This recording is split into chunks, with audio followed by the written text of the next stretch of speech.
Hola, profe Nelson, estamos aquí los compañeros del Grupo Colaborativo 21.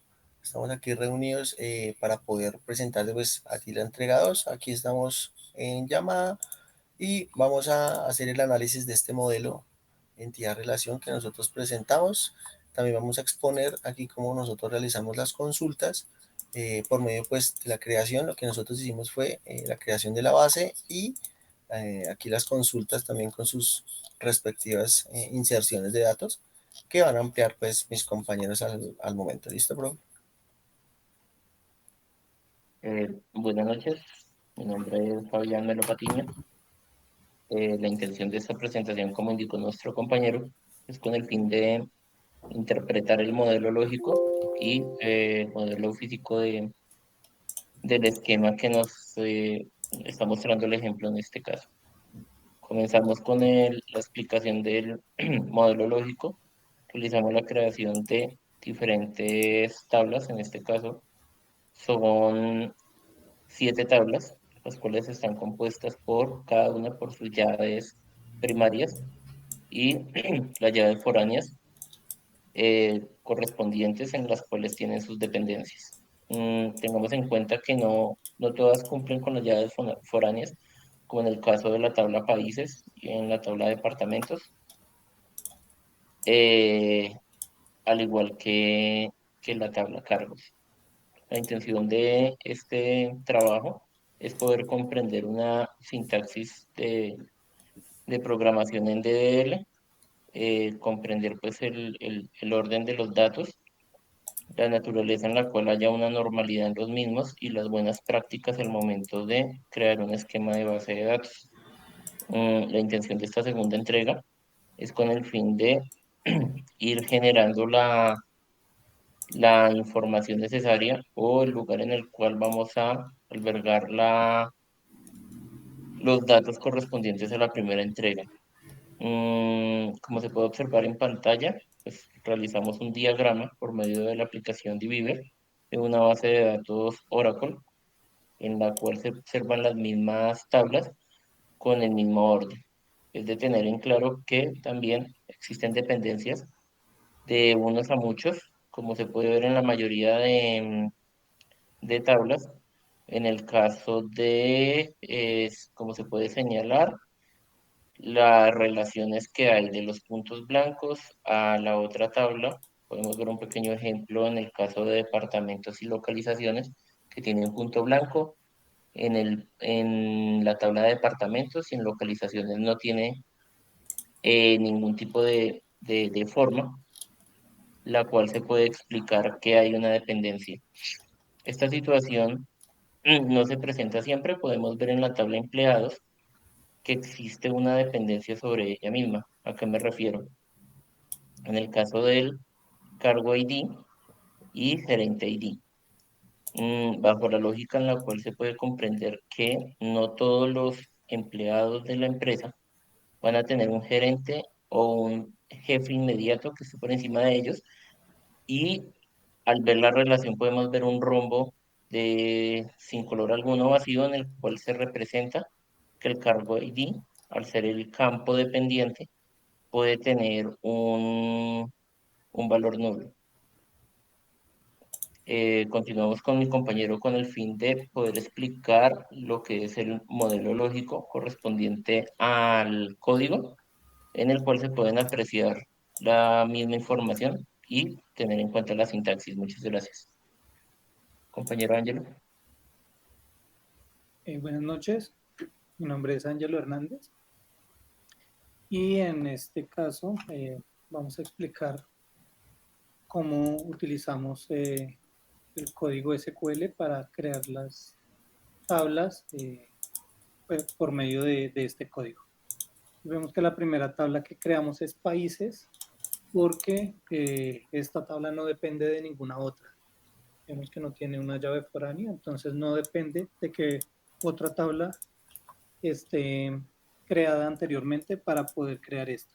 Entonces, con sus atributos que serían en este caso país ID, que es autoincremental, y nombre, país nombre, que es un string o varchar de 255 y no debe ser nulo. La siguiente que creamos fue ciudades, que ya depende que haya un país para poderla crear. En este caso, por su llave foránea, ciudad-país-id, esa es la llave foránea, que depende que la tabla países ya esté creada. Sus atributos son ciudad ID, ciudad nombre y ciudad país ID, la cual es la foránea y pertenece a la tabla países. Luego creamos la tabla localizaciones, que esta también depende de la tabla ciudades y sus atributos son localización ID, localización dirección, localización ciudad ID, que es la llave foránea que necesitamos previamente para poder crear. Luego creamos la tabla departamentos, que tiene dos atributos, tiene departamento ID y departamento nombre, que esta es no puede ser nula. Y acá nos falta una que el compañero más abajo nos damos cuenta y tenemos que editar esta tabla para poder agregarle la llave foránea que pertenece a la tabla localización.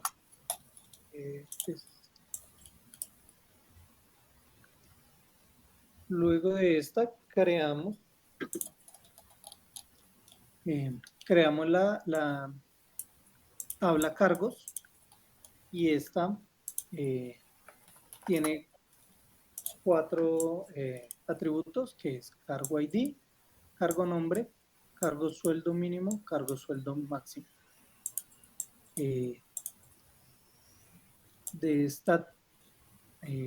Después creamos la tabla empleados, que esta depende de dos tablas, que es tablas cargos y tabla departamentos, y sus atributos son empleado ID, empleado primer nombre, empleado segundo nombre, empleado email, que este email debe ser único, para que no pueden haber emails repetidos, empleado fecha de nacimiento, empleado sueldo, y este nos dice que debe ser mayor o igual a 0, no puede ser valores negativos, y lo mismo empleado comisión, que también debe ser un valor positivo. Tenemos empleado cargo ID y empleado departamento ID, que son las llaves foráneas que necesitamos para que haga el empleado. Luego nos dimos cuenta que necesitábamos también añadir una llave foránea empleado para enlazarlo con la tabla empleados, ¿no? Una llave foránea que depende de ella misma, que es el gerente ID. Entonces, una dependencia recursiva. Una dependencia recursiva que ya mi compañero explicó que pues no todos los empleados pueden pertenecer a un gerente y que un gerente puede estar asociado a varios empleados. Luego de esto, creamos la tabla histórico y esta tiene los siguientes atributos. Histórico ID, histórico fecha de retiro, histórico cargo ID, histórico departamento ID, y las cuales son cargo ID, es una llave foránea de la tabla cargos, y departamento ID también es de la tabla departamentos, que necesitamos anteriormente. Luego agregamos los campos que nos hacían falta o modificamos los que nos dimos cuenta que necesitábamos. Como en la tabla de departamentos agregamos la localización como llave foránea y en histórico agregamos el histórico empleado ID también como una llave foránea. Luego en departamento nos dimos cuenta que la localización debería no ser nula, por lo que nos convierte la tabla de departamentos dependiente de la tabla de localización. Luego también hicimos un ajuste en la tabla histórico por el mismo caso, que sea dependiente de la tabla empleado. Y Listo, ya, luego continuamos con las inserciones.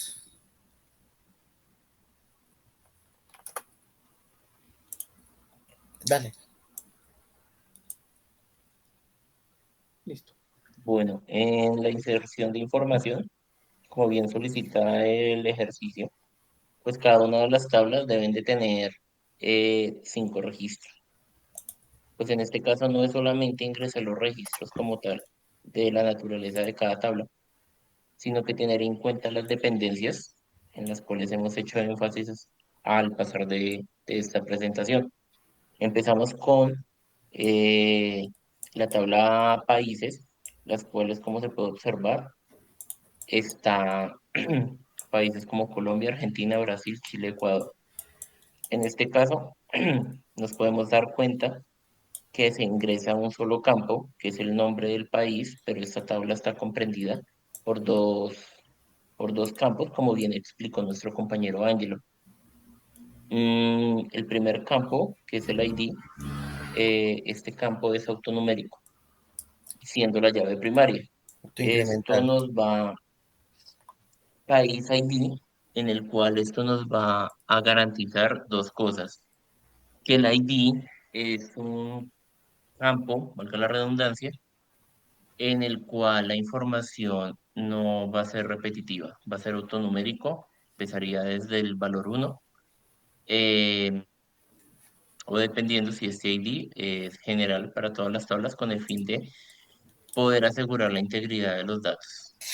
Ok, continuamos con la tabla ciudades. Podemos ver que en este caso sí incluimos dos campos, que es el nombre de la ciudad y el país al cual pertenecería. Entonces, podemos concluir en este caso que, por ejemplo, Bogotá correspondería a Colombia. ¿Por qué? Porque la ciudad de país ID 1 pues es correspondiente a Colombia. Y podemos ver exactamente el mismo ejercicio con los otros registros. Así evitamos la duplicidad de información y la normalización de la base de datos, haciéndolo una buena práctica. Continuamos con la tercera. En este caso es con la tercera tabla, localizaciones, y podemos ver que se repite la misma lógica, en el sentido de que aquí ya no vamos a incluir un país o una ciudad, sino una dirección en específico, direcciones correspondientes a esas ciudades. Por ejemplo, en el caso de Bogotá, calle 100, número 5025, nos está diciendo que pertenece a la localización de ciudad ID 1, entonces dice que es Bogotá, como se puede ver en las flechas rojas. Se entiende que básicamente vuelve y se repite la lógica. Con departamentos, estos departamentos son correspondientes a los departamentos de la empresa: tecnología, recursos humanos, finanzas, marketing y ventas. Podemos ver que también está acompañado de un ID, que este ID es el correspondiente a la tabla anterior, que es la de localizaciones. Y podremos comprender qué es exactamente la lógica anteriormente explicada. En el caso de cargos, podemos encontrar que no existe una dependencia con esta tabla, sino que existe ya es el tema del tipo de datos, que también es importante tener en claro en el esquema de una base de datos. Podemos ver dos tipos de datos en este caso, que es de tipo varchar y de tipo entero, en el caso del cargo sueldo mínimo y cargo sueldo máximo. Eh, ¿Qué características tienen diferentes? Los tipo varchar pues no van acompañados con comillas simples, y en el caso de los enteros pues se escribe el número de una manera normal sin ningún problema. Si continuamos con la tabla de empleados, esta tabla es la que mayor información puede llegar a tener y la que mayor dependencias tiene dentro del esquema. Entonces podemos encontrar en total 8 campos, en los cuales también podemos encontrar de diferentes tipos: tipo varchar, tipo fecha, tipo entero y ID. ¿M? Lo correspondiente a lo que es el primer nombre, segundo nombre, email, fecha de nacimiento, sueldo, comisión son datos correspondientes de esa tabla. Los cargo ID, departamento ID, son llaves foráneas en las cuales estamos dependiendo de la tabla cargos y de la tabla departamentos. En inglés, foreign key. Entonces, foreign key, perdón. En este caso podemos ver entonces que el cargo es el 1, esta persona tiene cargo 1. Mm, para poder saber, pues es poder ya hacer queries o consultas en las cuales se pueda obtener la información más clara, pues y básicamente la naturaleza de realizar las bases de datos de esta manera. Ya en la línea 126 podemos ver que se hizo una actualización de la tabla empleados. En el caso del lenguaje SQL, podemos ver que es muy fácil poderlo hacerlo si lo traducimos al español. Entonces, en este caso nos está diciendo que se actualiza la tabla de empleados, configurando el campo de empleado gerente ID, y este va a ser igual a una subconsulta. ¿Cuál va a ser esa subconsulta? Nos está diciendo que se seleccione eh, el ID del empleado, de la tabla de empleados, donde su nombre sea igual a Ana, ¿sí? Esa sería la primera subconsulta. Adicional a eso, tenemos una condicional donde ese empleado ID no puede ser igual a la selección del ID de la tabla de empleados, donde el primer nombre sea igual a Ana, ¿sí? Como podemos ver en los comentarios, esto es muy importante poder dejar comentariado el código en la línea 125, poder intentar de indicar de una manera resumida, pues, qué es lo que estamos intentando hacer con la lógica, ya que otras personas pueden tomar ese código a futuro y básicamente no entenderlo de manera rápida, ¿sí? Por último, tenemos un último insert correspondiente al histórico. Esta tabla tiene un total de 5 campos, que es su ID, como lo tienen todas las tablas, la fecha de retiro del empleado, el cargo que tenía el cargo ID de ese empleado, el departamento ID al cual correspondía y obviamente el empleado ID, ¿sí? Si nosotros nos devolvemos al ejercicio solicitado en la semana 5, podemos observar que el campo, no, compañero, en el esquema, si me regalas ahí a donde estábamos ahorita el esquema,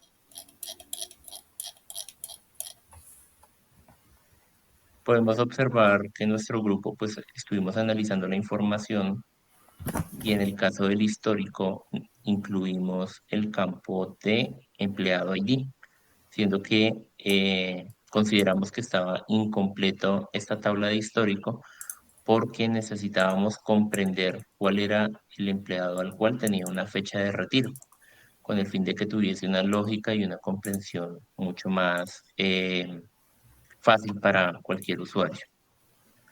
Entonces es parte de de los análisis que realizamos, al igual que también la conexión correspondiente entre la tabla de departamentos y localizaciones.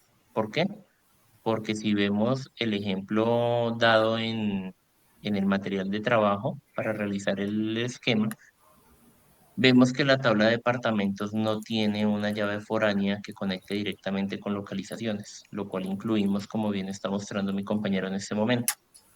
Son análisis que se deben realizar al momento de realizar un esquema con el fin de que haya una correlación entre todas las tablas y en este caso puede existir un esquema de lo que podemos llamar copo de nieve o tipo estrella, dependiendo de la lógica que queramos dar entre sus tablas dimensionales y de hechos. Muchísimas gracias, Listo, compañero. profe. Entonces, con esto lo concluimos entonces nuestra explicación sobre esto que estamos haciendo, este modelo relacional en donde todas las tablas pues vemos que tienen una dependencia lógica entre sí, tanto en el modelo pues lógico también como en el modelo físico que estamos nosotros explicando. Y pues para la siguiente entrega nosotros lo que vamos a hacer pues muy seguramente con la proyección que nos indique el profesor va a ser pues integrar esto según los lineamientos que pues vayamos a ver en la clase. No sería más, profe. El grupo que nosotros somos, ese es el grupo 21. Por aquí está. Y quedamos entonces atentos, profe, a cualquier retroalimentación. Muchas gracias y que estén muy bien, profe.